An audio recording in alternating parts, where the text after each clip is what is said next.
اعوذ باللہ من الشیطان الرجیم بسم اللہ الرحمن الرحیم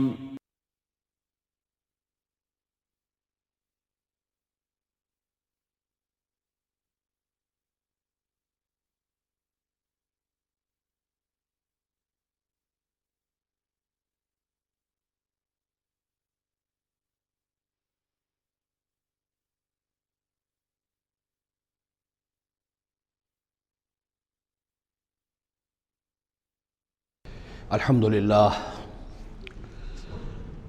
للہ وکفیٰ والصلاة والسلام علی عباده الذین اصطفیٰ خصوصاً علی افضلہم وخاتم النبیین محمد الامین وعلی آلہ وصحبہ اجمعین اما بعد فقد قال اللہ تبارک وتعالی کما ورد فی سورة بنی اسرائیل اعوذ باللہ من الشیطان الرجیم بسم اللہ الرحمن الرحیم ولا تقف ما ليس لك به علم ان السمع والبصر والفؤاد كل اولئك كان عنه مسؤولا صدق اللہ العظیم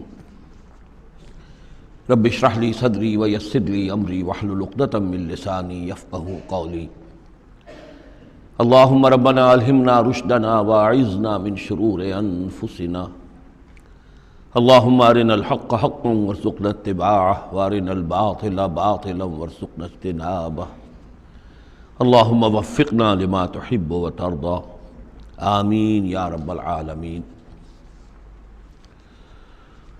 سورہ بنی اسرائیل کے تیسرے اور چوتھے رکوع کی 18 آیات میں جیسے کہ میں عرض کر چکا ہوں، حبر الامہ حضرت عبداللہ ابن عباس رضی اللہ تعالی عنہما کے قول کے مطابق تورات کی تعلیمات کا نچوڑ اللہ تعالیٰ نے دے دیا ہے۔ So to say, this is the Quranic version of the 10 commandments of Torah۔ ذہن میں تازہ کر لیجئے، سب سے پہلی ہدایت مت پوجو کسی کو سوائے اللہ کے، بندگی پرستش صرف اللہ کی۔ دوسری ہدایت والدین کے ساتھ حسن سلوک، اور اس موضوع پر یہ قرآن مجید کا ذروۂ سنام ہے۔ اگر وہ تمہارے پاس بڑھاپے کی عمر کو پہنچ ہی جائیں تو انہیں اف تک مت کہو، انہیں کبھی جھڑکو نہیں، ان کے سامنے اپنے کندھے جھکا کر رکھو، عاجزی اختیار کرو، تواضع اختیار کرو۔ ہاں یہ کہ اگر کسی وقت کوئی بات ان کی رد کرنی ہی پڑے جبکہ تمہارے دل میں کوئی میل نہ ہو، سرکشی نہ ہو، تو اللہ تعالیٰ جانتا ہے تمہارے دلوں کی حالت کو، اللہ معاف فرمائے گا۔ تیسری ہدایت رشتہ داروں کے حقوق ادا کرو اور محتاجوں کے اور غرباء کے مسک۔ چوتھی ہدایت فضول خرچی میں دولت مت اڑاؤ۔ یہ تیسری اور چوتھی باہم مربوط ہے۔ اگر فضول خرچی میں دولت اڑاؤ گے تو ادائے حقوق کے لیے پیسے نہیں آئیں گے، بلکہ انسان مصرف جو ہے اپنی فاضل دولت کا کرے۔ حقوق کا ادا کرنا، اس میں قرابت دار سب سے پہلے ہیں، پھر اور جو بھی محتاج ہیں، مسکین ہیں، پھر یہ کہ اللہ کے دین کے لیے خرچ کرنا ہے۔ اس میں پھر مزید ہدایت کہ اگر کسی وقت تمہاری اپنی حالت ایسی نہ ہو کہ کسی کے ساتھ تعاون کر سکو، تب بھی یہ ہے کہ بات نرم کرو، معذرت کرو بڑے اچھے انداز میں۔ اسی سلسلے میں مزید ہدایت کہ ان صدقات اور خیرات کے معاملے میں بھی انتہا پسندی نہیں ہونی چاہیے۔ نہ یہ ہو کہ آدمی بخیل ہو جائے اور ہاتھ اپنی گردن سے باندھ لے کہ کوئی پیسہ نکلے ہی نہ یہ کہ اپنے دونوں ہاتھ کھلے چھوڑ دے تو پھر یہ کہ اسے بعد میں پچھتانا پڑے۔ اسی میں مزید ہدایت، اگر تم اپنے کسی عزیز کا یا کسی اور بیچارے غریب انسان کا چاہتے ہو کہ اس کا حال بدل جائے، اس کی حالت بہتر ہو جائے، اپنی حد تک جو تم کر سکتے ہو ضرور کرو، لیکن یہ نہ سمجھو کہ تم کسی کی حالت بدلنے پر قادر ہو۔ کسی کے رزق کی کشادگی یا تنگی یا سراسر اللہ کے ہاتھ میں۔ ایک اور ہدایت، زنا کے قریب تک نہ پھٹکنا، یہ بہت ہی بری شے، بے حیائی اور برا راستہ ہے۔ مزید ہدایت انسانی جان کا احترام، قتل ناحق سے بچنا، اور جو شخص ناحق قتل کر دیا جائے اس کے ورثاء کو ہم ایک اختیار دیتے ہیں، ان کے ہاتھ میں اختیار ہوتا ہے کہ قاتل کو معاف کریں یا قاتل سے جان کے بدلہ جان جو ہے اس کی لیں۔ مزید ہدایت، یتیموں کے مال کے قریب نہ پھٹکنا، لیکن بہت عمدہ طریقے سے ان کی حفاظت کرو، امانت سمجھو اس کو، یہاں تک کہ وہ اپنی بلوغت کو پہنچ جائیں، پھر یہ ہے کہ تم ان کے مال ان کے حوالے کر ہی دو گے۔ عہد کی پابندی کرو، جہاں معاہدہ ہو جائے، وعدہ ہو، اس کو پورا کرو، اور جب ناپ کا دینے لگو تو ناپو بھی پورا، اور تول کر دو تو سیدھی ترازو سے تولو۔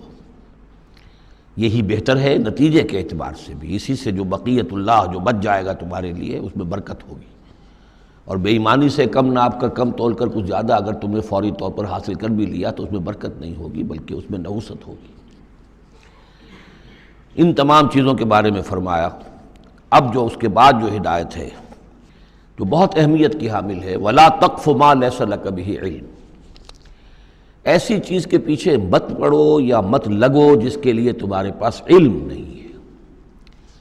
یہ انسان کا بحیثیت اشرف المخلوقات اس کا طرز عمل جو ہے وہ علم پر مبنی ہونا چاہیے، توہمات پر نہیں، خام خواہ کے توہمات جن کے لیے کوئی بنیاد نہیں، کوئی دلیل نہیں، ان توہمات کے اوپر انسان اپنی روش کو استوار کرے، یہ اس کے شایع نشان نہیں۔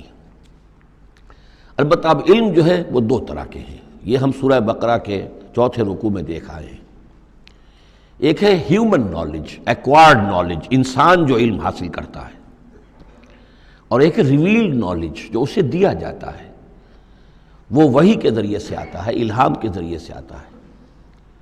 وہ ریویلڈ نالج جو ہے اس کے ریسیپینٹ جو ہے وہ ہیومن سول ہے، اسپرٹ ہے، یہ نہیں ہے، یہ سینسز نہیں ہے، یہ دماغ نہیں ہے۔ وہی چاہے جلی ہو چاہے خفی ہو، الہام ہو، کشف ہو، رؤیا صادقہ ہو، کوئی بھی شے ہو، اس کا تعلق اس حیوانی وجود سے نہیں ہے، اس کا در حقیقت اس روحانی وجود سے ہے جس کا مسکن قلب ہے۔ اب ظاہر بات ہے کہ اس میں بھی جو وہی خفی عام لوگوں کو ہو جاتی ہے، الہام ہو جاتا ہے، کچھ اور ہو جاتا ہے، وہ بھی کوئی دلیل نہیں ہے۔ اس شخص کے لیے تو دلیل ہے وہ، اگر وہ شریعت کے خلاف نہ ہو، لیکن کسی اور کے لیے دلیل نہیں ہے۔ جو ریویل نالج ہے اس میں صرف وحی جلی جو انبیاء کے پاس آئی ہے وہ دلیل ہے، وہ دلیل قاطع ہے، وہ برہان قاطع ہے۔ ان کے پاس جو وحی جلی آئی وہ بھی، اور جو وحی خفی آئی وہ بھی۔ وحی نبوت جو ہے وہ علم ہے، العلم، ایک علم تو یہ ہے، اور دوسرا علم وہ ہے جو انسان حاصل کرتا ہے خود۔ اس کے لیے یہ سینس آرگنز جو اس کو دیے گئے ہیں، حواس خمسہ، جن میں سے اہم ترین جو ہے ان السمع والبصر، سماعت اور بصارت، باقی یہ کہ 3 اور بھی ہیں، چھونا ہے، چکھنا ہے، سونگھنا ہے۔ ان سے جو سینس ڈیٹا ملتا ہے پھر وہ یہاں فیڈ ہوتا ہے دماغ میں، برین میں، اور یہ ایک کمپیوٹر ہے جو اسے پروسیس کرتا ہے، اس سے کچھ نتیجے نکالتا ہے۔ یہ آیت در حقیقت اس سے بحث کر رہی ہے۔ انسانی علم کے لیے اللہ تعالیٰ نے جو انسان کو ایپریٹس دیا ہے، جو آرگنز دیے ہیں، وہ ہے ان السمع والبصر والفؤاد کل اولئک کان عنہ مسئولا۔ وہ سماعت ہے، بصارت ہے اور عقل ہے۔ یہ فؤاد کا ترجمہ میں نے عرض کیا تھا، عام طور پر دل کیا گیا ہے، حالانکہ کوئی اس کے لیے جو لغوی کوئی بنیاد موجود نہیں ہے کہ کون سا لفظ ہے، کون سا اس کا مادہ ہے۔ اس کا مادہ وہی ہے جس سے لفظ فائدہ نکلا ہے، اور آپ نے دیکھا ہوگا پرانے زمانے کتابوں میں کچھ لکھا پھر فے لکھ دیتے ہیں، فے فائدہ، یعنی اس بات سے یہ نتیجہ نکلتا ہے، پھر فے یہ نتیجہ نکلتا ہے، تو فائدہ نتیجہ ہے۔ اسی طرح فعید کہتے ہیں عربی زبان میں اس شے کو، جیسے سبزی ہے بہت سی، آپ نے اس کو ابال لیا اور بھون دیا تو اس میں پانی وانی نکل جاتا ہے، بجھ کر رہ جاتی، تھوڑی سی ہو جاتی، بھجیا ہم کہتے ہیں اس کے، بھجیا بن گئی ہے۔ گوشت کا بھی یہ ہے کہ جب آپ اس کو سینکتے ہیں پانی وغیرہ نکل جاتا ہے، مختصر ہو جاتا ہے، تو اس کا خلاصہ نکلتا ہے۔ تو سینس ڈیٹا سے جو خلاصہ نکالتا ہے پھر یہ برین کمپیوٹر، یہ ہے در حقیقت فؤاد۔ اس سے فائدہ حاصل کرنا، اس سے نتیجہ نکالا، اس سے انفر کرنا، اور اس سے انفر کر کے پھر جو بھی پاسٹ میموری موجود ہے، سٹورڈ ہے اس کے اندر، اس کے ساتھ اس کو پھر وہ کمپیئر کرتا ہے، پھر کوئی نیا نتیجہ نکلتا ہے تو اب سٹور کر لیتا ہے کہ ایک بات اور مجھے معلوم ہو گئی۔ اور یہ اس طریقے سے رفتہ رفتہ انسانی علم بڑھتے بڑھتے کہاں تک پہنچ گیا ہے؟ عقلیں دنگ ہیں، کہاں تک پہنچ گیا؟ آج کسی ایک انسان کے لیے ممکن ہی نہیں رہا ہے کہ وہ پورا جو معلومات کا دائرہ اس وقت ہے تمام سائنسز کے اندر ان کا احاطہ کر سکے، ناممکن۔ کسی فزسسٹ کے لیے یہ ممکن نہیں ہے کہ صرف فزکس کے دائرے کی تمام معلومات کو وہ اپنے ذہن میں جمع کر سکے۔ اتنا بڑا ایکسپلوژن ہے معلومات کا، وہ سب اسی سے، ان السمع والبصر والفؤاد کل اولئک کان عنہ مسئولا۔ ان چیزوں کی مسئولیت ہے، اللہ نے یہ چیزیں تمہیں دی ہیں، اب ان کو تو بند کر کے رکھ چھوڑو، توہمات کے اوپر اپنا بنیاد رکھ لو۔ زلزلہ کیسے آتا ہے؟ ایک گائے ہے، گائے کے 2 سینگوں پر یا بیل کے 2 سینگوں پر زمین کھڑی ہے، وہ ایک سینگ کے اوپر وہ ٹکا لیتا ہے، پھر جب ذرا وہ تھک جاتا ہے تو وہ بدلتا ہے تو دوسرے سینگ کے اوپر زمین کو لاتا ہے تو زلزلہ آ جاتا ہے۔ اس کے لیے کوئی دلیل یا تو ہونی چاہیے کتاب اللہ اور سنت رسول سے، وہ دلیل ہے، اور یا پھر دلیل ہوگی اس ذریعہ علم سے، جو ہیومن نالج ہے، اس سے جو علم حاصل ہو رہا ہے وہ قطعی ہے، وہ یقینی ہے، وہ ویریفائیبل ہے، وہ ایکسپیریمنٹیشن سے حاصل ہو رہا ہے، آبزرویشن سے حاصل ہو رہا ہے، پھر جو نتائج آپ نکالتے ہیں انہیں ویریفائی کر سکتے ہیں۔ تو یہ ہے اصل میں وہ آیت کے جو انتہائی اہم ہے۔ قرآن مجید نے نوع انسانی کو اس راستے پر ڈالا ہے کہ توہمات کے تمام ذخیرہ کو رد کر کے اور علم پر اپنے موقف کو قائم کرو۔ اس کو کہا گیا ہے، اس کو جان لیجئے کہ اصل میں اس سے پہلے جو فلسفہ تھا، ارسطو کا فلسفہ، اس کا ڈنکا بج رہا تھا پوری دنیا میں، عالم اسلام میں بھی بہت عرصے تک ارسطو کا وہی ڈنکا بجتا رہا ہے، اب جا کر کہیں بمشکل ان چیزوں کی گرفت ڈھیلی پڑی ہے۔ وہ ہے استخراجی منطق۔ معلومات کا دائرہ بہت کم تھا، جو بھی معلومات تھی اس میں سے وہ نکالتے جا رہے ہیں، نتیجے نکال رہے ہیں، اسی میں سے وہ بال کے کھال اتار کر استخراجی ڈیڈکٹیو لاجک۔ قرآن نے آ کر انڈکشن، منطقی استقرائی کا دور شروع کیا۔ کھول آنکھ، زمیں دیکھ، فلک دیکھ، فضا دیکھ، آبزرو کرو۔ افلا ينظرون الى الابل كيف خلقت والى السماء كيف رفعت والى الجبال كيف نصبت والى الارض كيف سطحت۔ دیکھو زمین کو، آسمان کو دیکھو، یہ تمام فینومینا آف نیچر اللہ کی نشانیاں، آیات ہیں۔ یہ تقدس عطا کیا ان کو، یہ اللہ کی آیات ہیں، اللہ کی نشانیاں اور قوانین طبیعہ اللہ تعالیٰ کے۔ ٹھیک ہے، اس معنی میں تو ہم مانتے ہیں کہ اللہ جب چاہے ان کو توڑ دے، لیکن روز روز تو وہ ٹوٹتے نہیں ہیں۔ اتنے محکم قوانین ہیں یہ، اگر یہ محکم قوانین نہ ہوتی، سائنس پاسبل ہی نہ ہوتی، ٹیکنالوجی ممکن ہی نہ ہوتی۔ کبھی کوئی قانون ہو جاتا حرکت کا، کبھی قانون حرکت کا بدل جاتا، تو پھر کیسے کوئی آپ مشین بناتے، کیسے کوئی آپ کوئی ٹیکنالوجی ممکن نہیں تھی۔ These laws of nature, physical laws, وہ بہت مضبوط ہے، اللہ کے بنائے ہوئے۔ ہاں، اللہ سے بالا تر نہیں ہے، یہ نہیں ہے کہ اللہ بھی پابند ہو گیا انہی کا۔ ظاہر بات ہے کہ سمندر ایک ہی دفعہ پھٹا ہے، حضرت موسیٰ علیہ السلام کے لیے معجزے کے طور پر روز روز تو نہیں پھٹتا سمندر۔ آگ نے ایک ہی مرتبہ جلانے سے انکار کیا ہے حضرت ابراہیم علیہ السلام کو، باقی روز روز تو نہیں۔ تو یہ چیزیں شاذ ہوتی ہیں، لیکن یہ معجزے کو ہم مانتے ہیں۔ اللہ تعالیٰ جب چاہے اپنے قوانین کو توڑ دے، لیکن یہ قوانین روز روز نہیں ٹوٹتے، یہ قوانین جو ہے مستقل ہے، دائم ہے، اور انہی کے ذریعے سے یہ پاسبل ہے سائنس۔ تو در حقیقت علامہ اقبال کا ایک بہت اہم نظریہ ہے جس کی طرف میں توجہ دلانا چاہتا ہوں۔ انہوں نے اپنے خطبات میں یہ بات کہی ہے، The inner core of the present Western civilization is Quranic۔ اس موجودہ مغربی تہذیب کی بھی جو انر کور ہے، اس کا جو خالص اندرونی جو اس کا محور ہے، وہ خالص قرآنی ہے، کیونکہ یہ سائنس پر قائم ہے۔ اور قرآن نے جو ہے اسی طرف توجہ دلائی ہے۔ توہمات کو ایک طرف رکھو، یہ سب آکلٹ سائنسز وغیرہ جو ہیں، ان سے بھی ہمارے ہاں بڑی سخت جو ہے اسے بیزاری کا اظہار ہے۔ یہ نجومی بیٹھے ہوئے ہیں، یہ لکیریں دیکھی جا رہی ہے، یہ سائنس آف نمبرز ہے، آکلٹ سائنس قطع نہیں، یہ سائنسز نہیں ہے، کوئی توجہ مت کرو۔ وَلَا تَقْفُ مَا لَيْسَ لَكَ بِهِ عِلْم، اور العلم علمان، علم دو ہی طرح کا ہے، یا پھر وہ صحیح جو اللہ نے جو اپریٹس دیا تھا حضرت آدم علیہ السلام کے اندر ودیت کر دیا تھا، علم الاسماء، اسی کے ذریعے سے ایکسفولیشن ہو رہی ہے اس اپریٹس کے ذریعے سے، اور علم پھیلتا چلا جا رہا ہے۔ یا وہ علم ہے اور یا پھر وہ علم ہے وَإِمَّا يَأْتِيَنَّكُم مِّنِّي هُدًى فَمَن تَبِعَ هُدَايَ فَلَا خَوْفٌ عَلَيْهِمْ وَلَا هُمْ يَحْزَنُونَ۔ یورپ کی تباہی کا سبب یہ ہوا کہ اس نے دوسرے علم سے نگاہیں بند کر لی، وہی کے اپنا سلسلہ توڑ لیا، صرف اس علم کے اوپر رہ گیا۔ تو یہ گویا کہ دو آنکھوں میں سے اللہ نے جو دی تھی انسان کو، ایک یہ ایکوائرڈ نالج کی آنکھ اور ایک ریویل نالج کی آنکھ، وہ ریویل نالج کی آنکھ بند کر لی۔ اس سے اس نے دجالیت کی شکل اختیار کر لی ہے، ورنہ خود اپنی جگہ پر یہ ایکوائرڈ نالج، یہ علم الاسماء، یہ اللہ کا عطا کردہ ہے، اس میں فی نفسہ ہی کوئی خرابی نہیں ہے، صرف یہ کہ دوسری طرف سے بے توجہ ہو گئی، اس نے اس کے اندر جو نتیجے کے اعتبار سے خرابی پیدا کر دی۔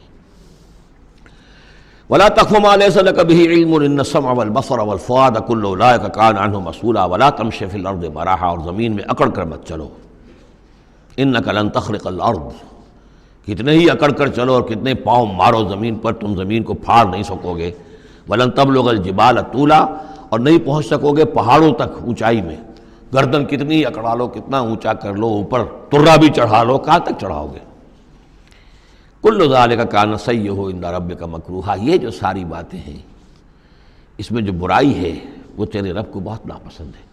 اب اس میں ڈونٹس بھی آئے ہیں، ڈوز بھی آئے ہیں، یہ کرو یہ نہ کرو، یہ کرو یہ نہ کرو، تو ان تمام احکام کے اندر جو حکم ہے اس سے سرتابی کریں گے تو برائی ہے، اور جس چیز سے روکا گیا ہے اس میں ملوث ہوں گے تو برائی ہے، تیرے رب کو بہت پسند ہے، ناپسند ہے۔ ذالک مما اوحی الیک ربک من الحکمہ، یہ ہے وہ کہ جو آپ کے رب نے اے محمد آپ پر وحی کی ہے، از قسم حکمت، یہ حکمت کا خزانہ ہے، تمدن انسانی، تہذیب انسانی، ثقافت انسانی، اجتماعیت انسانی کے لیے یہ اصول ہیں کہ اگر ان پر انسان کاربند رہے تو اس دنیا کی زندگی کو بھی جنت بنا سکتا ہے۔ وَلَا تَجْعَلْ مَعَ اللَّهِ إِلَٰهًا آخَرَ، لیکن اولین اور آخرین بات پھر وہی ہے، شروع میں بھی یہ تھا وَقَضَىٰ رَبُّكَ أَلَّا تَعْبُدُوا إِلَّا إِيَّاهُ، اول و آخر توحید ہے۔ وَلَا تَجْعَلْ مَعَ اللَّهِ إِلَٰهًا آخَرَ فَتُلْقَىٰ فِي جَهَنَّمَ مَلُومًا مَدْحُورًا، اللہ کے ساتھ کسی اور کو نہ ٹھہرا لو معبود، پھر تم جھونک دیے جاؤ گے جہنم میں ملامت زدہ ہو کر، ملوم مدحورا، دھکے دیے جا کر۔ افاسفاکم ربکم بالبنین، چلتے چلتے ایک اشارہ جو کہ انہوں نے کیا تھا کہ اللہ کی بیٹیاں قرار دے لی تھیں، افاسفاکم ربکم بالبنین، اے عرب کے لوگوں تم ذرا سوچو، مزید غور کرو، کیا تمہیں تو پسند کر لیا ہے، ترجیح دی ہے اللہ نے بیٹوں کے ساتھ، واتخذ من الملائکۃ اناسا، اور خود فرشتوں کی شکل میں اپنے لیے بیٹیاں کر لی ہیں۔ انکم لتقولون قولا عظیما، غور کرو تم یہ بڑی گستاخی کی بات کر رہے ہو اللہ کی جناب میں۔ وَلَقَدْ صَرَّفْنَا فِي هَذَا الْقُرْآنِ لِيَذَّكَّرُوا، اس سورہ مبارکہ کے بارے میں ایک بات نوٹ کر لیجئے گا کہ اس میں قرآن حکیم میں حجم کے اعتبار سے جتنی مرتبہ اس صورت میں قرآن کا لفظ آیا ہے اور قرآن کا ذکر ہے، تانا بانا معلوم ہوتا ہے کہ قرآن ہی سے ہے، قرآن سے متعلق۔ پہلے ہی رکوع میں تھا ان ھذا القرآن یہدی للتی ہی اقوم ویبشر المؤمنین الذین یعملون الصالحات ان لهم اجرا حسنا، اجرا کبیرا۔ تو اب اسی طریقے سے آپ دیکھیں گے بار بار قرآن کا ذکر آئے گا۔ وَلَقَدْ صَرَّفْنَا فِي هَذَا الْقُرْآنِ لِيَذَّكَّرُوا، ہم نے تو اس قرآن کے اندر اپنی آیات کو تصریف، گردش کے اندر رکھا ہے، مختلف اسلوبوں سے بیان کیا ہے تاکہ یہ سوچیں، غور کریں، سبق حاصل کریں۔ وَمَا يَزِيدُهُمْ إِلَّا نُفُورًا، ان بدبختوں کی بدبختی یہ ہے کہ اس میں ان کے اندر اضافہ ہو رہا ہے نفرت کے اندر، بھاگ ہی رہے ہیں، دور ہی ہو رہے ہیں۔ قُلْ لَوْ كَانَ مَعَهُ آلِهَةٌ كَمَا يَقُولُونَ، اے نبی ان سے کہیے کہ اگر اللہ کے ساتھ اور بھی آلہہ ہوتے جیسے کہ یہ کہہ رہے ہیں، اِذًا لَابْتَغَوْا إِلَىٰ ذِي الْعَرْشِ سَبِيلًا، تو وہ بھی تو ذی العرش کی طرف کوئی راستہ تلاش کرتے، یعنی یہ کہ اگر کوئی اور آلہہ ہوتے تو کیا ان کے دل میں یہ تمنا نہ ہوتی کہ سب سے بڑا الہ میں کیوں نہ بنوں؟ راجے مہاراجے چھوٹے ہوتے ہیں، بڑا مہاراجا چھوٹے راجے، چھوٹے راجوں کے اندر پھر وہ امنگ پیدا ہوتی ہے کہ نہیں ہوتی کہ کیوں نہ میں ہی مہاراجا بنوں؟ ایک شہنشاہ ہے، اس کے تحت بہت سے لوگ ہیں، نواب ہیں، گورنر ہیں، تو کیا تم دیکھتے نہیں بسا اوقات گورنر جو ہے وہ سرکشی کرتا ہے اور وہ چاہتا ہے کہ خود وہ بادشاہ بنے، اس کے بھی تو دو ہاتھ دو پاؤں ہیں، کیا ہے اس کے پاس؟ تو وہ چاہتے ہیں کہ کوئی نہ کوئی صورت اختیار کریں کہ وہ بغاوت کریں، اور اس دنیا کے اندر پھر امن اور سکون اور چین، اس کائنات کے اندر نظم کیسے قائم رہتا؟ سبحانہ و تعالی، بہت پاک ہے وہ، بہت بلند و برتر ہے، اما یقولون، ان باتوں سے جو یہ کہہ رہے ہیں، علوا کبیرا، اور اس کی بلندی بہت بلند ہے۔ تسبح له السماوات السبع والارض، اس کی تسبیح میں لگے ہوئے ہیں ساتوں آسمان اور زمین، ومن فیہن، اور جو بھی ان میں ہے۔ یہ تسبیح قولی بھی ہو سکتی ہے، اس لیے کہ اس میں آگے آ جائے گا وَلَٰكِن لَا تَفْقَهُونَ تَسْبِيحَهُمْ، تم اس کی تسبیح کو نہیں جان سکتے، سمجھ نہیں سکتے۔ ہر شے کو اللہ نے زبان دے رکھی ہے، جیسے حامد سجدہ میں ہم پڑھیں گے انطقنا اللہ الذی انطق کل شیء، ہر شے کی کوئی زبان ہے اور وہ اپنی زبان سے اللہ کی تسبیح کر رہی ہے۔ لیکن ایک چیز ہماری سمجھ میں بھی آتی ہے کہ ہر شے اپنے وجود سے گویا کہ اعلان کر رہی ہے کہ میرا صانع، میرا مالک، میرا خالق وہ ہر عیب سے پاک ہے۔ وہ اپنے وجود سے، جیسے تصویر جو ہے وہ مصور کے کمال فن پر گواہی دیتی ہے، میرا بنانے والا بڑا کامل فنکار ہے۔ تصویر گویا کہ اپنے مصور کی عظمت کا اظہار کر رہی ہے، تو اس کائنات کی ہر شے گویا کہ زبان حال سے اللہ کی تسبیح کر رہی ہے۔ وَإِن مِّن شَيْءٍ لَّا يُسَبِّحُ بِحَمْدِهِ، کوئی شے نہیں ہے مگر یہ کوئی تسبیح کرتی ہے اللہ کے حمد کے ساتھ، وَلَٰكِن لَّا تَفْقَهُونَ تَسْبِيحَهُمْ، لیکن تم اس کی تسبیح کو سمجھ نہیں سکتے۔ إِنَّهُ كَانَ حَلِيمًا غَفُورًا، یقینا اللہ حلیم ہے، تحمل والا ہے، فوراً نہیں پکڑتا، غفور ہے، بخشنے والا ہے۔ وَإِذَا قَرَأْتَ الْقُرْآنَ، پھر دیکھیے قرآن کا تذکرہ ہے۔ اے نبی جب آپ قرآن پڑھ کر انہیں سناتے ہیں جعلنا بینک وبین الذین لا یؤمنون بالآخرۃ حجابا مستورا، تو ہم آپ کے اور ان لوگوں کے مابین کے جو آخرت پر یقین نہیں رکھتے، ایمان نہیں رکھتے، ایک غیر مرئی پردہ حائل کر دیتے ہیں۔ پردہ حائل کیوں ہوا ہے؟ کیونکہ وہ آخرت کو مانتے ہی نہیں، تو متوجہ ہے ہی نہیں، سنجیدگی ہے ہی نہیں، لاؤبالیانہ پن ہے، بابر وحش کوش کے عالم دوبارہ نہیں، اس تو توجہ سے کاہے کو سنیں گے؟ لیکن اس کو اللہ تعالیٰ اپنی طرف تعبیر کر رہے ہیں، اس قانون فطرت کے مطابق چونکہ ہے، ہم ڈال دیتے ہیں ان کے اور آپ کے مابین ایک غیر مرئی پردہ۔ نتیجہ کیا نکلتا ہے؟ وَجَعَلْنَا عَلَىٰ قُلُوبِهِمْ أَكِنَّةً، ان کے دلوں کے اوپر بھی ہم غلاف چڑھا دیتے ہیں، پردے ڈال دیتے ہیں، یفقہوہ کہ وہ اسے سمجھ نہ پائیں، وَفِي آذَانِهِمْ وَقْرًا، ان کے کانوں کے اندر ثقل پیدا کر دیتے ہیں۔ وَإِذَا ذَكَرْتَ رَبَّكَ فِي الْقُرْآنِ وَحْدَهُ، اور جب آپ قرآن مجید میں اپنے پروردگار کا ذکر کرتے ہیں توحید کے ساتھ، اکیلے اسی کا، وَاللَّهُ عَلَىٰ أَدْبَارِهِمْ نُفُورًا، تو وہ اپنی پیٹھیں موڑ کر چل دیتے ہیں بدک کر کے، یہ کیا ایک ہی اللہ، ایک ہی اللہ، ایک ہی اللہ کی رٹ لگا رکھی انہوں نے، اور آلہہ بھی تو ہیں، آخر ان کا بھی کچھ ذکر کریں، کبھی ان کا بھی بارے ان کا بھی بیان ہو جائے، لیکن نہیں، یہ تو ایک ہی اللہ کی رٹ لگاتے ہیں، تو وہ بالکل بدک کر چلے جاتے ہیں۔ نحن اعلم بما یستمعون به اذ یستمعون الیک، اور جب اے نبی یہ آتے ہیں آپ کے پاس اور توجہ سے بیٹھ کر سنتے ہیں تو ہمیں خوب معلوم ہے یہ کیا سنتے ہیں۔ میں عرض کر چکا ہوں اس کا پس منظر کہ وہ اپنے عوام پر یہ اثر ڈالنے کے لیے کہ یہ لوگ تو بڑے مخلص ہیں، سمجھنا چاہتے ہیں، پھر ہمارے ذہین ہے، انٹیلیجنسیا ہے ہمارا، یہ ہمارا ایلیٹ ہے، تو یہ جا کر سوچتے ہیں پھر آخر کوئی بات نہیں ہوگی محمد کے پاس کہ یہ لوگ جو ہیں پھر خالی ہاتھ واپس آتے ہیں۔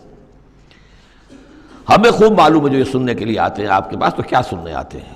وَإِذْ هُمْ نَجْوَىٰ، اور پھر جب یہ علیحدہ ہوتے ہیں، سرگوشیاں کر رہے ہوتے ہیں، اِذْ يَقُولُ الظَّالِمُونَ، اور پھر یہ ایک دوسرے سے کہتے ہیں یہ ظالم، ان تتبعون الا رجلا مسحورا، تم نہیں پیروی کر رہے ہو مگر ایک سحر زدہ شخص کی، یعنی ان میں سے کسی کے دل میں کوئی بات پیدا ہونی بھی لگتی ہے کہ نہیں بھئی آج تو جو بات کی ہے محمد نے صلی اللہ علیہ وسلم بڑی وزنی بات ہے، اس پر تو سنجیدگی سے غور کرنا ہوگا۔ اب ان کے کان کھڑے ہوئے کہ معلوم ہوتا ہے کہ اس پر تو ہمارے اس دوست اور ساتھی کے اوپر تو محمد کا داؤ چل گیا صلی اللہ علیہ وسلم، لہذا پھر اس کو سمجھاتے نہیں بھائی ایک سحر زدہ آدمی ہے، مسحور انسان ہے، کہاں اس کی باتوں پر سنجیدگی سے غور کر رہے ہو۔ انظر کیف ضربوا لک الامثال، دیکھیے اے نبی کیسی مثالیں وہ آپ کے لیے بیان کرتے ہیں، سحر زدہ، مسحور، کبھی ساحر، کبھی مسحور، کبھی شاعر، کبھی مجنون، یعنی کوئی ایک رائے بھی ان کی نہیں آپ کے بارے میں بن رہی ہے۔ فضلوا، اب وہ بھٹک گئے ہیں، فلا یستطیعون سبیلا، اور اب یہ راہ یاب نہیں ہو سکیں گے۔ وقالوا اذا كنا عظاما ورفاتا، اور وہ کہتے ہیں کہ کیا جب کہ ہم ہڈیاں ہو جائیں گی اور چورا چورا ہو جائیں گی ہماری ہڈیاں بھی، ہمارا گوشت گل سڑ کر جو ہے راکھ ہو جائے گا، اِنَّا لَمَبْعُوثُونَ خَلْقًا جَدِيدًا، کیا کہہ رہے ہیں محمد صلی اللہ علیہ وسلم، کیا پھر ہمیں اٹھا لیا جائے گا ایک نئی زندگی، ایک نئی تخلیق؟ گویا کہ انہیں یہ بہت محال معلوم ہوتا ہے، ناممکن ہے۔ قُلْ كُونُوا حِجَارَةً أَوْ حَدِيدًا، اے نبی ان سے کہیے کہ تم تو ہڈیوں کی بات کر رہے ہو اور مٹی کی بات کر رہے ہو، خواہ تم پتھر بن جاؤ، لوہا بن جاؤ، او خلقا مما یکبر فی صدورکم، یا اس سے بھی زیادہ کوئی سخت چیز جو تمہارے دلوں میں ذہن میں ہو، تمہارے اس کا تصور کر سکتے ہو، وہ بن جاؤ، تب بھی اللہ اٹھا لے گا۔ فسیقولون من یعیدنا، پھر وہ کہیں گے اچھا کون ہمیں اٹھائے گا دوبارہ، کون ہمیں دوبارہ پیدا کرے گا؟ قل الذی فطرکم اول مرہ، کہیے وہ جس نے تمہیں پہلی مرتبہ پیدا کیا۔ فَسَيُنْغِضُونَ إِلَيْكَ رُؤُوسَهُمْ، تو پھر وہ آپ کے سامنے ذرا اپنے سرکوں کو مٹکائیں گے، سروں کو، ہاں ہاں ٹھیک ہے، لیکن وَيَقُولُونَ مَتَىٰ، کب ہوگا ایسا بتائیے؟ قُلْ عَسَىٰ أَن يَكُونَ قَرِيبًا، کہہ دیجئے ہو سکتا ہے قریب ہی آئی ہوئی، تمہاری شامت جو ہے ہو سکتا ہے دور نہ ہو۔ یوم یدعوکم فتستجیبون بحمدہ، جس دن کہ وہ تمہیں پکارے گا جب تم اپنی قبروں میں ہوگے یا گلے سڑے ہوئے ہڈیوں کی شکل میں ہوگے، لیکن تم چلے آؤ گے اس کی پکار پر لبیک کہتے ہوئے، بحمدہ اس کی حمد کرتے ہوئے، وتظنون ان لبثتم الا قلیلا، اور تم گمان کرو گے کہ نہیں رہے ہم مگر بہت تھوڑا سا عرصہ، دنیا میں بھی اور یہ پورا عالم برزخ جو ہے یہ بھی کوئی تھوڑا سا ہی عرصہ تھا جو ہم گزار کر آئے ہیں۔ وَقُلْ لِعِبَادِي يَقُولُوا الَّتِي هِيَ أَحْسَنُ، اے نبی میرے بندوں سے کہہ دیجئے، اب یہ عبادی کون ہے؟ اہل ایمان، بجائے یا ایھا الذین آمنوا کہنے کے قُلْ لِعِبَادِی میرے بندوں سے کہہ دیجئے، یقولوا الَّتِی هِیَ أَحْسَنُ، وہ بات کیا کریں عمدہ، مطلب یہ ان کی طرف سے کوئی تلخی کی بات نہیں ہونی چاہیے۔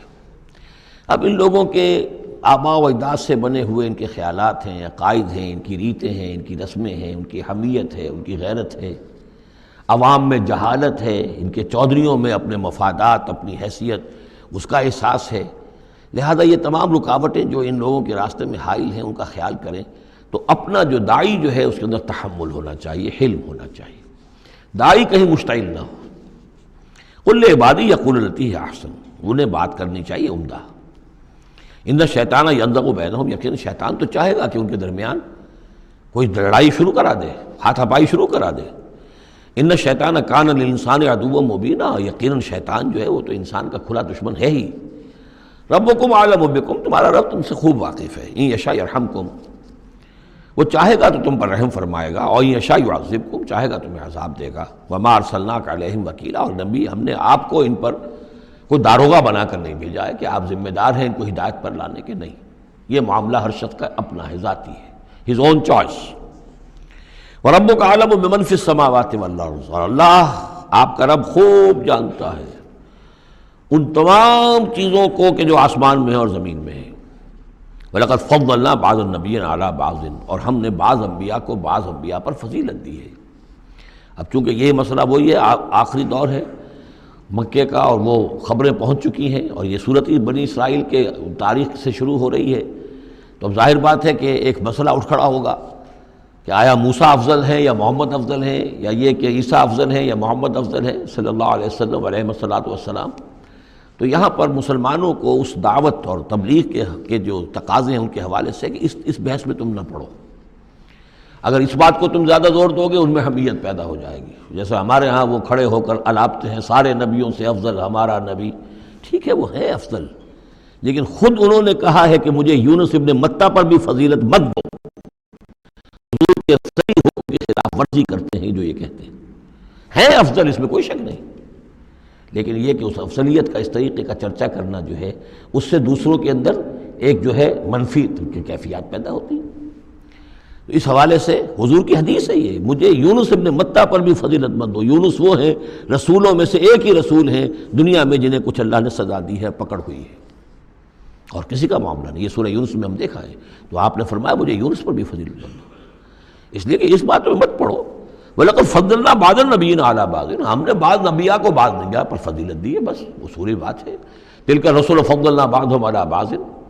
اب یہاں دیکھیے خاص طور پر پھر ان کے نبی کا ذکر کیا جا رہا ہے، وَآتَيْنَا دَاوُودَ زَبُورًا، ہم نے داؤد کو زبور عطا کی تھی۔ ہم ان انبیاء اور رسل کے جو عظمتیں ہیں، ان کے جو مقامات ہیں، ان کے اعتراف میں، ان کے اعلان میں ہمیں کوئی باک نہیں، ہمیں کوئی جھجک نہیں۔ قُلِ ادْعُوا الَّذِينَ زَعَمْتُم مِّن دُونِهِ، کہیے ان سے کہ پکارو انہیں جنہیں تم سمجھتے ہو کہ اللہ کے سوا کوئی معبود ہے، کوئی کار مختار وہ بھی ہیں۔ فَلَا يَمْلِكُونَ كَشْفَ الضُّرِّ عَنكُمْ وَلَا تَحْوِيلًا، تو انہیں کوئی اختیار حاصل نہیں ہے نہ تو تم سے کوئی تکلیف دور کرنے کا اور نہ ہی کوئی حالت کو بدل دینے کا۔ أُولَٰئِكَ الَّذِينَ يَدْعُونَ، وہ ہستیاں جنہیں یہ پکار رہے ہیں، پکارنے والوں میں دیکھیے کہ پکارنے میں ایک تو ایسے بھی تھے خیالی ہستیاں جن کا کوئی وجود ہی نہیں، من گھڑت، لیکن پکارے جانے والے انبیاء، اولیاء اللہ یا فرشتے یہ بھی تو ہو سکتے ہیں نا، لیکن اس عالم امر میں، اس عالم غیب میں ان کا حال کیا ہے جنہیں یہ پکار رہے ہیں؟ ہم کئی دفعہ دیکھا ہے انہیں پتہ بھی نہیں کہ یہ ہمیں پکار رہے ہیں، قیامت کے دن وہ تو انکار کریں گے، ہمیں کوئی معلوم نہیں تھا کہ تم نے ہمارے ساتھ یہ گستاخیاں کی ہیں اور ہمیں شرمندگی کا سامان بن گئے ہو، کہ اللہ تعالیٰ کے سامنے ہماری شرمندگی ہے کہ اللہ تعالیٰ کے ہاں پیش ہو رہے ہیں کہ ہمیں مد مقابل بنایا گیا اللہ کا۔ لہذا اولئک الذین یدعون یبتغون الی ربہم الوسیلۃ، اس عالم غیب میں وہ تو خود اللہ کے اپنے رب کے تقرب کے متلاشی ہیں، یہ وسیلہ کا لفظ آ چکا ہے اس سے پہلے۔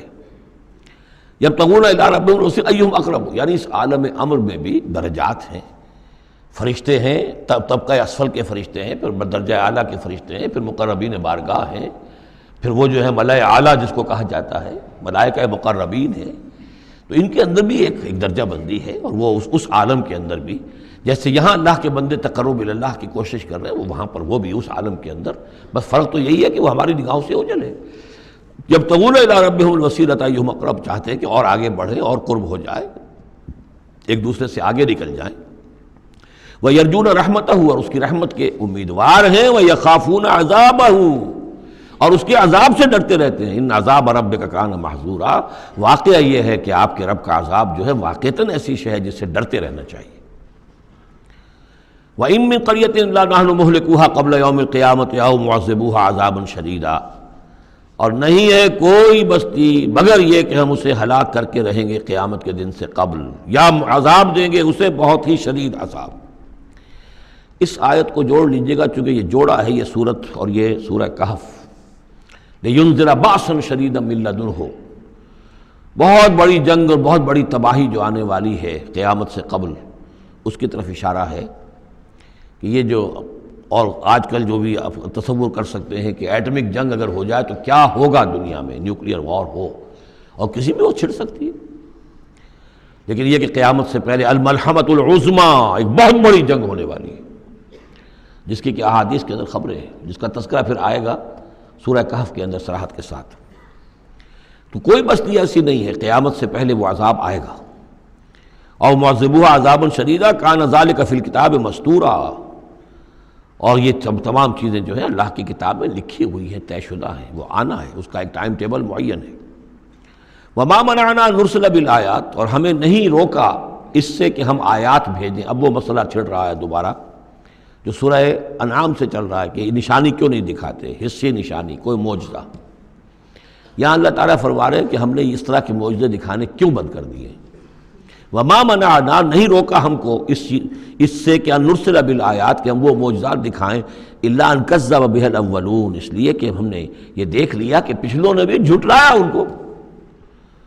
نہ تو سمود کو جو ہم نے ناقہ دی تھی ان کے مطالبے کے اوپر اس پر کوئی ایمان لایا، نہ عیسیٰ کو جو آخری معجزے ہم نے دے دیے، زندہ جانور پیدا کر دینا، گارے سے بنانا، پھونک مارنا اور اڑتا ہوا وہ پرندہ بن جائے، اور مردہ کو کہنا قم باذن اللہ، اور وہ کھڑا ہو کے چلنے لگ جائے۔ اب اس سے آگے کون سا معجزہ ہوگا؟ لیکن کوئی مانا، معلوم ان کذب بها الاولون، پہلوں نے بھی ان معجزات کا انکار ہی کیا، جھٹلایا۔ وآتینا ثمود الناقۃ مبصرۃ، ہم نے سمود کو، قوم سمود کو، ان کی آنکھیں کھولنے کے لیے ہم نے اونٹنی والی نشانی دکھا دی، فظلموا بها، انہوں نے اس پر بھی ظلم کیا۔ وما نرسل بالآیات الا تخفیفا، اور ہم نہیں بھیجتے اپنی آیات، نشانیاں، مگر صرف خبردار کرنے کے لیے۔ وہ خبردار کرنے کے لیے اب ہم اپنی قرآن مجید کی آیات بھیج رہے ہیں۔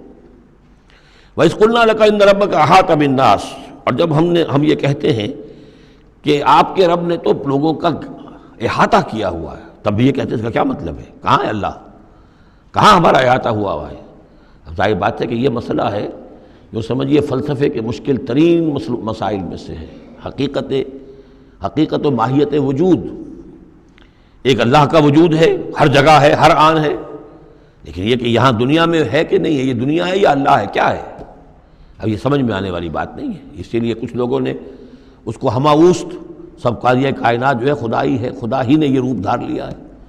جیسے انسانوں کا روپ دھار لیتا ہے، وہ اوتار کی شکل میں آ جاتا ہے، ایسے خدا نے اس کائنات کی شکل اختیار کر لی ہے۔ اس کو پینتھیزم کہتے ہیں انگریزی میں، ہماوست، سب خدا ہی ہے۔ یہ بہت بڑا کفر ہے، شرک ہے۔ تو کیسے سمجھے؟ بہت سی چیزیں ہیں جو انسان کی سمجھ سے بالا تر ہیں۔ اللہ ہے کیسے ہے؟ کیا دنیا میں اللہ نہیں ہے تو اللہ کی ذات محدود ہو گئی؟ پوری یہ کائنات، اس میں اللہ کا وجود ہی نہیں ہے، تو اس کا مطلب یہ کہ اللہ تو پھر علیحدہ کہیں ایک محدود سی شخصیت ہو گئی جو کسی جگہ پر ہے۔ لیکن اللہ تو ایبسلیوٹ ایگزسٹنس ہے اس کی، کسی حدود اور قیود اور زمان و مکان اور سمت، ان سے تو باورا ہے، وراء الورا ثم وراء الورا۔ وَمَا جَعَلْنَا الرُّؤْيَا الَّتِي أَرَيْنَاكَ إِلَّا فِتْنَةً لِلنَّاسِ۔ اسی طریقے سے اب یہ مسائل گنوائے جا رہے ہیں کہ جو لوگوں کے لیے بڑے، ان کا چونکہ ان کی طرف سے ان کا رد عمل جو ہے وہ صحیح نہیں ہوتا، لہذا اللہ تعالیٰ نے معجزے دکھانے بند کر دیے ہیں، اور حضور کے بارے میں طے کر لیا کہ وہ معجزہ نہیں دکھائیں گے جس طرح کا معجزہ یہ مانگ رہے ہیں۔ اسی طرح ہم نے جو آپ کو مشاہدہ کرایا جس شب معراج کا، وما جعلنا الرؤیا التي، رؤیا یہاں خواب کے معنی میں نہیں ہے، جیسے رؤیت بصری ہے، ہم دیکھ رہے ہیں، یہ بھی تو رؤیت ہی ہے، تو حضور کو باقاعدہ مشاہدہ کرایا، التي اریناک کا جو آپ کو دکھایا ہم نے، الا فتنۃ للناس، وہ بھی لوگوں کے لیے فتنہ بن گیا۔ لوگوں نے کہا کہ یہ تو معلوم ہوتا ہے کہ اب بالکل ہی ان کا دماغ چل گیا ہے، معاذ اللہ ثم معاذ اللہ۔ بہت خوش ہوئے تھے مشرکین مکہ، بہت خوش ہوئے، چلو جی چلیے اب ہماری مشکل حل ہو گئی، اب تو ہم تمام مسلمانوں کو باور کروا لیں گے کہ آج تک تم نہیں مانتے تھے، واقعتاً محمد کا دماغ چل گیا ہے صلی اللہ علیہ وسلم۔ وہ کہہ رہے ہیں میں راتوں رات بیت المقدس بھی ہو کے آ گیا ہوں اور میں آسمانوں کی سیر کر کے آ گیا ہوں۔ اب یہ بات ناقابل قیاس، کیسے انسان سمجھے، گمان نہیں کر سکتا۔ آج تو پھر بھی آپ سوچ سکتے ہیں کہ آج تو آپ کے پاس وہ ذرائع ہیں کہ چاند پر بھی آپ پہنچ گئے ہیں، لیکن یہ کہ آج سے آپ 1400 برس پہلے کے انسان کے بارے میں سوچئے، اسے بیت المقدس جانے کے اندر بھی جو ہے 15 دن لگتے تھے، تو کیسے وہ گیا اور گئے بھی اور آ بھی گئے رات ہی رات کے اندر۔ بڑے خوش ہو کر آئے حضرت ابو بکر کے پاس، ابو بکر سنا تمہارے ساتھی کیا کہہ رہے ہیں؟ کہ کیا کہہ رہے ہیں؟ وہ کہہ رہے ہیں میں رات کو بیت المقدس ہو کر آ گیا ہوں۔ ایک دفعہ ایک لمحہ توقف کیا، کیا واقعی کہہ رہے ہیں؟ ہاں کہہ رہے ہیں، چلو ہم تمہیں ملوا دیتے ہیں، ان سے کہلوا دیتے ہیں، چلو صحیح، اگر وہ کہہ رہے ہیں تو ٹھیک کہہ رہے ہیں، بس ختم۔ اس دن سے صدیق کا لقب، وہ کہہ رہے ہیں تو ٹھیک کہہ رہے ہیں۔ اور فرمایا جب میں یہ مانتا ہوں کہ آسمان سے روز ان کے پاس فرشتہ آتا ہے، تو اگر وہ آسمان ہوا ہے تو کون سی بڑی بات ہو گئی؟ اگر اللہ کا فرشتہ آسمان سے روز آتا ہے ان کے پاس، تو وہ آسمان تک ہو کے آ گئے تو کون سی بڑی بات ہوئی؟ وہ اگر کہہ رہے ہیں تو سچ کہہ رہے ہیں۔ مستند ہے ان کا فرمایا ہوا، وما جعلنا الرؤیا التي اریناک الا فتنۃ للناس، یہ بھی لوگوں کے لیے فتنہ بن گیا۔ وشجرۃ الملعونۃ فی القرآن، اسی طرح ایک مثال ہے قرآن مجید میں زقوم کے درخت کا ذکر آتا ہے کہ وہ درخت جو ہے وہ عین جہنم کے اس کے تہ کے اندر اس کی جڑ ہوگی، وہاں سے وہ درخت کیسا ہوگا؟ آگ کے اندر درخت، ہاؤ از اٹ پاسبل؟ اب یہ زقوم کا یہ بھی ان کے لیے ایک فتنہ بن گیا۔ اب یہ چیزیں نہیں جانتے کہ اس عالم کا کہ جو فزیکل لاز ہے وہ اور ہوں گے، مختلف ہوں گے، اس آگ کی نوعیت اور ہے، وہ آگ یہ نہیں ہے، وہ آگ جو ہے اس کی حیثیت ہی کچھ اور ہے۔ تو فرمایا وَالشَّجَرَةُ الْمَلْعُونَةَ فِي الْقُرْآنِ، اور جس قرآن مجید میں جس ملعون شجر کا ذکر ہے، وَنُخَوِّفُهُمْ، لیکن یہ ساری باتیں ہم انہیں بتاتے ہیں خبردار کرنے کے لیے، فَمَا يَزِيدُهُمْ إِلَّا طُغْيَانًا كَبِيرًا۔ اب یہ ان کی بدبختی ہے کہ ان تمام چیزوں سے ان کے اندر سرکشی ہی کے اندر اضافہ ہو رہا ہے، بڑھتے چلے جا رہے ہیں سرکشی میں۔ وَإِذْ قُلْنَا لِلْمَلَائِكَةِ اسْجُدُوا لِآدَمَ فَسَجَدُوا إِلَّا إِبْلِيسَ، اور یاد کرو جب کہ ہم نے کہا تھا فرشتوں سے کہ سجدہ کرو آدم کو، تو ان سب نے سجدہ کیا مگر ابلیس نے نہیں کیا۔ قَالَ أَسْجُدُ لِمَنْ خَلَقْتَ طِينًا، یہ چوتھی مرتبہ اب یہ آدم ابلیس کا قصہ آ رہا ہے قرآن میں۔ اس نے کہا کیا میں اس کو سجدہ کروں جسے تو نے بنایا ہے گارے سے؟ قَالَ أَرَأَيْتَكَ هَذَا الَّذِي كَرَّمْتَ عَلَيَّ، مزید اس نے کہا کہ ذرا دیکھو، ذرا دیکھ پروردگار، یہ جو انسان آدم جس کو تو نے مجھ پر عزت دی ہے، مجھ سے بالا تر کر دیا، کرمت علیہ، لئن اخرتنی الی یوم القیامہ، اگر تو مجھے مہلت دے دے قیامت کے دن تک، لاحتنکن ذریتہ الا قلیلا، میں اس کی پوری نسل، اس کی ساری اولاد کو لگام دے دوں گا سوائے بہت تھوڑے سے لوگوں کے، ان کو گمراہ کر کے چھوڑوں گا۔ قال ذب فمن تبعک منہم فإن جہنم جزاؤکم جزاء موفورا، اللہ نے فرمایا جاؤ دفع ہو جاؤ، ٹھیک ہے، ان میں سے جو بھی آدم کی نسل میں سے جو بھی تیری پیروی کریں گے تو پھر تم سب کے لیے تمہارا بدلہ جہنم ہے، وافر بدلہ ہوگا تمہارے لیے، تمہارے گناہوں اور سرکشی کے لیے۔ وَاسْتَفْزِزْ مَنِ اسْتَطَعْتَ مِنْهُمْ، یہ لفظ آئے گا کئی بار، ذرا نوٹ کر لیجیے۔ فز کہتے ہیں عربی زبان میں بکری کا جو بچہ نوزائیدہ ابھی ہوتا ہے، جیسے کل بھی میں نے ذکر کیا تھا، وہ کھڑا ہوتا ہے تو ٹانگیں اس کی لڑکھڑا رہی ہوتی ہیں، تو اس طریقے سے یعنی اس طرح جب کہ کسی انسان کی ٹانگیں لڑکھڑا جائیں، اس کے اندر حوصلہ ختم ہو جائے، ہمت اس کا جواب دے رہی ہو، تو اس کے لیے پھر یہ محاورہ ہے یا کنایا ہے۔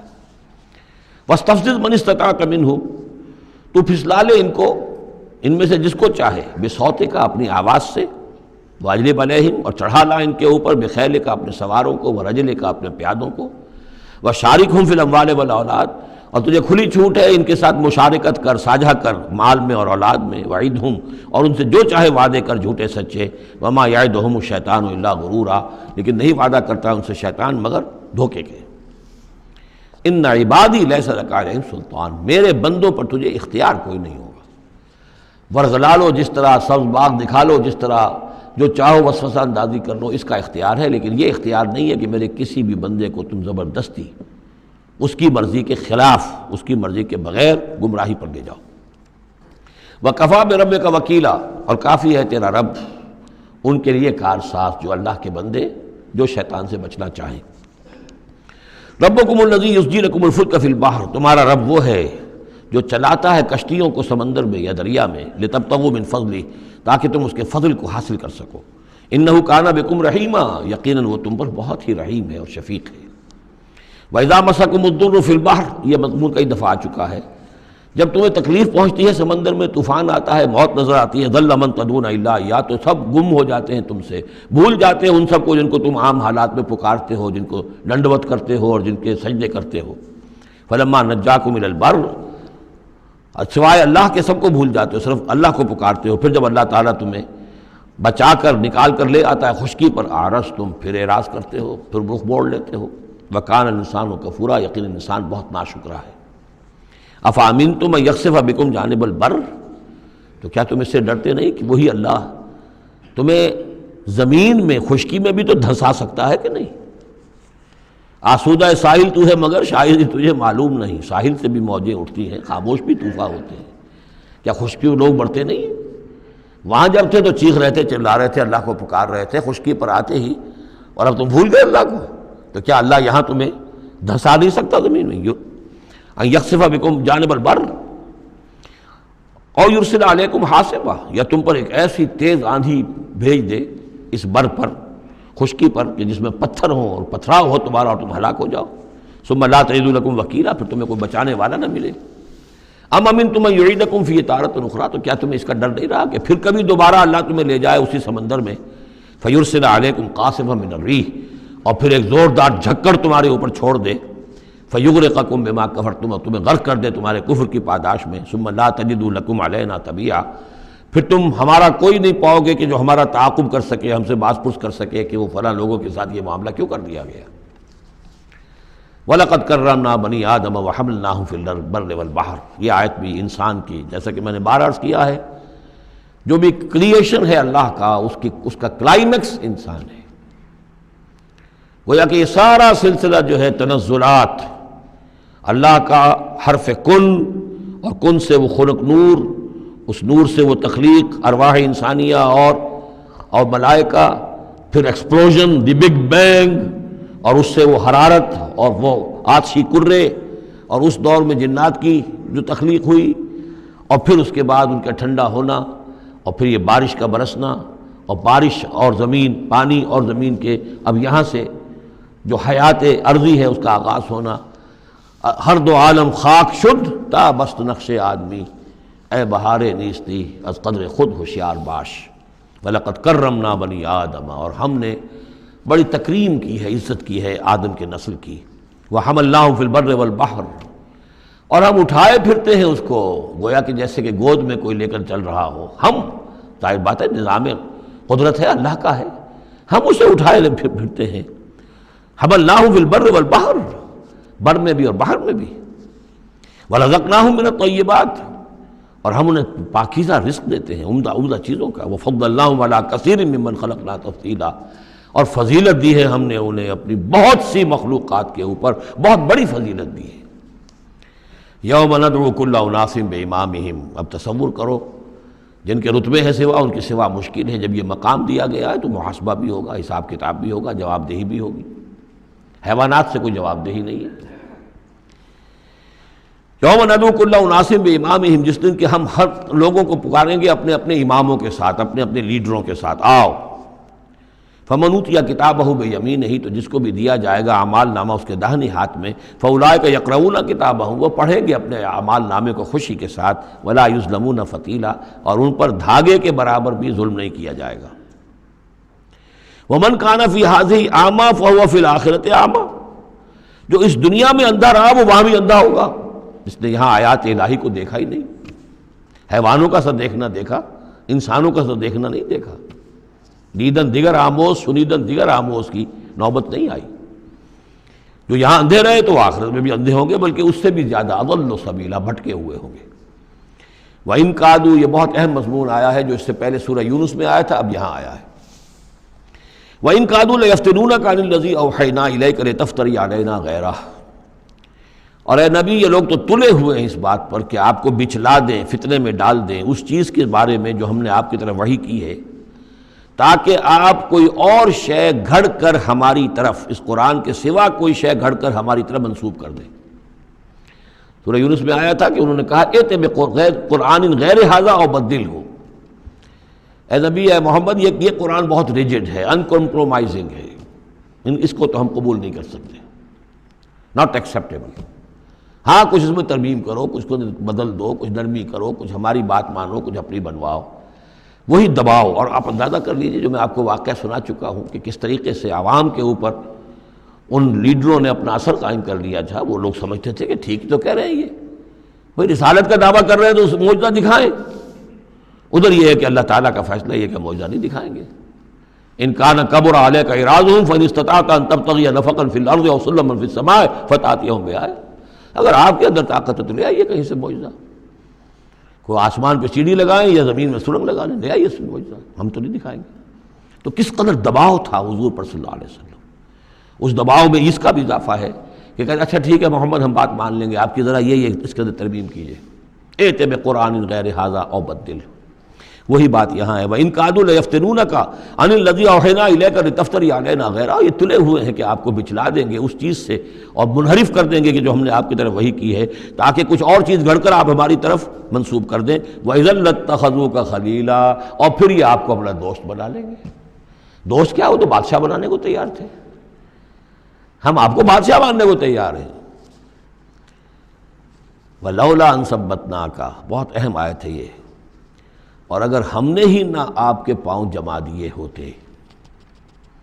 دیکھیے محمد الرسول اللہ کی بات ہو رہی ہے، آسان نہیں ہے، دباؤ، اس پورے پریشرز جو چاروں طرف سے پڑ رہے تھے۔ اللہ فرماتے ہیں وَلَوْلَا أَن ثَبَّتْنَاكَ، اگر ہم نے آپ کے قدم نہ جما دیے ہوتے، لَقَدْ كِدتَّ تَرْكَنُ إِلَيْهِمْ شَيْئًا قَلِيلًا، تو عین ممکن تھا کہ آپ کچھ نہ کچھ ان کی طرف مائل ہو ہی جاتے، جھک ہی جاتے، دباؤ اتنا شدید تھا۔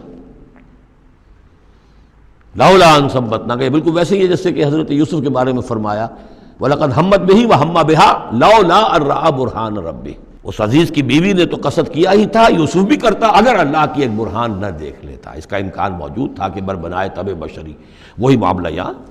وَلَوْلَا أَن ثَبَّتْنَاكَ، اگر ہم نے آپ کے پاؤں نہ جما دیے ہوتے، آپ کے دل کو جما نہ دیا ہوتا، آپ کو ثبات عطا نہ کر دیا ہوتا، لَقَدْ كِدتَّ، آپ تو قریب ہو گئے تھے، تَرْكَنُ إِلَيْهِمْ کہ کچھ شَيْئًا قَلِيلًا ان کی طرف جھک جائیں۔ اِذًا لَأَذَقْنَاكَ ضِعْفَ الْحَيَاةِ وَضِعْفَ الْمَمَاتِ، اگر ایسا ہو جاتا تو ہم آپ کو دگنی سزا دیتے دنیا کی اور دگنی سزا دیتے آخرت کی۔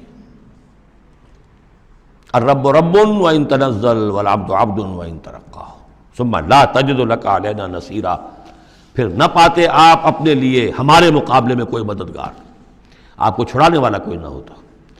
میں ترجمہ وہی کر رہا ہوں کہ جو قرآن کے الفاظ ہیں، لیکن مفہوم سمجھ لیجئے، یہ سختی اصل میں حضور کی طرف نہیں ہے، بظاہر خطاب حضور کی طرف ہے، عتاب جو ہے خطاب حضور کی طرف، عتاب ہو رہا ہے ان پر جو دباؤ ڈال رہے ہیں کہ بدبختو، ہمارے نبی کے لیے یہ بالکل ممکن نہیں ہے، یہ ہرگز نہیں کریں گے۔ وَإِن كَادُوا لَيَسْتَفِزُّونَكَ مِنَ الْأَرْضِ لِيُخْرِجُوكَ مِنْهَا، اور یہ تلے ہوئے ہیں اس بات پر کہ آپ کے قدم اکھاڑ دیں اس سرزمین سے، مکے سے، تاکہ یہاں سے نکال باہر کریں آپ کو، لِيُخْرِجُوكَ مِنْهَا۔ یہ گویا کہ بالکل آخری وقت ہے اب مکی دور کا، کہ جس میں کہ وہ کشاکش انتہا کو پہنچ چکی تھی۔ وَإِذًا لَا يَلْبَسُونَ خِلَافَكَ إِلَّا قَلِيلًا، لیکن ساتھ ہی پیشن گوئی بھی ہے کہ ٹھیک ہے یہ تو نہیں کہا کہ یہ آپ کو نکال نہیں پائیں گے، اس کی نفی نہیں کی، لیکن یہ کہ پھر یہ بھی یہاں پر زیادہ دیر رہ نہیں سکیں گے، یعنی یہ کہ چند سال کی بات ہی ہے نا، 8 سال کے بعد، بلکہ بڑے بڑے سردار تو ان کے جو ہے 2 سال کے بعد ہی وہ بدر کے اندر جا کر کھیت رہے۔ ابو جہل کہاں رہا، عقبہ ابن ابی معیط کہاں رہا، سب ختم، بڑے بڑے سب کے سب سردار جو تھے جو غادری، سب ختم ہو گئے۔ وَإِن كَادُوا لَيَسْتَفِزُّونَكَ مِنَ الْأَرْضِ، جیسے وہ پاؤں ڈگمگاتے ہیں، لڑکھڑاتے ہیں مرغی کے نوزائیدہ، اس بکری کے نوزائیدہ بچے کے، یہ چاہتے ہیں کہ آپ کے قدموں کو یہاں سے ہلا دیں۔ لا يستفزونك من الارض ليخرجوك منها، تاکہ وہ یہاں سے نکال دیں آپ کو۔ وَإِذًا لَا يَلْبَسُونَ خِلَافَكَ إِلَّا قَلِيلًا، اس صورت میں خود یہ بھی پھر یہاں پر زیادہ دیر نہیں رہ سکیں گے سوائے تھوڑا سا عرصہ۔ سنت من قد ارسلنا قبلک من رسلنا، اور یہ طریقہ رہا ہے، ہم نے آپ سے پہلے جتنے رسولوں کو بھیجا ان کے باب میں ہمارا یہی قانون رہا ہے کہ نبی جب ہجرت کر جاتا ہے تو پھر گویا کہ امان اٹھ جاتی ہے، پھر اس قوم کے اوپر عذاب آتا ہے۔ وَلَا تَجِدُ لِسُنَّتِنَا تَحْوِيلًا، اور آپ ہماری اس سنت اور قانون اور قاعدے میں اور ضابطے میں کوئی تبدیلی نہیں پائیں گے۔ اقم الصلاۃ لدلوک الشمس الی غسق اللیل وقرآن الفجر، نماز کو قائم رکھیے سورج کے ذرا ڈھلنے سے لے کر رات کے تاریک ہو جانے تک۔ یہ اصل میں 5 وقتہ نماز کا اب نظام یہاں آ رہا ہے، اس طریقے سے نہیں دیا گیا لیکن اب نظام بتا دیا گیا ہے۔ وہ تو حضرت جبرائیل نے بتایا، وہ معاملہ بالکل دوسرا ہے، لیکن یہ کہ سورج ڈھلتا ہے، جیسے نصف النہار ہے، اس سے ذرا سورج جو ہے مغرب کی طرف گیا، ظہر، تھوڑی دیر بعد عصر، تھوڑی دیر بعد مغرب، پھر رات تاریک ہو گئی، عشاء۔ 4 نمازیں ہیں، اور سردیوں کے موسم میں تو لگتا ہے کہ پے بپے تابڑ توڑ آ رہی ہے۔ جو نماز مسجد میں پڑھتے ہیں وہ تو گئے اور آئے اور گئے اور آئے، تو گویا کہ نماز کھڑی ہے مسلسل۔ قائم رکھو نماز کو سورج کے ڈھلنے سے لے کر اور رات کے تاریک ہو جانے تک، وقرآن الفجر۔ اور اب ایک اور نماز رہ گئی اور وہ ہے فجر کی، اور اسے تعبیر کیا قرآن الفجر، اس لیے کہ اس میں طویل قرات ہونی چاہیے، قرآن کا پڑھا جانا فجر کے وقت۔ ان قرآن الفجر کان مشہودا، اس لیے کہ یہ فجر کے وقت قرآن کا پڑھا جانا جو ہے یہ مشہود ہے، یعنی اس میں ایک تو یہ کہ حضور قلب ہوتا ہے انسان کا، سو کر اٹھا ہے آدمی، تر و تازہ ہے، حواس جو ہیں تازہ ہیں، کوئی تکدر نہیں ہے، کوئی تکان نہیں ہے، تو ایک تو حضور قلب ہے، اور ایک یہ ہے کہ فرشتے بھی عصر اور فجر کے وقت جو ہے ان کی شفٹیں چینج ہوتی ہیں۔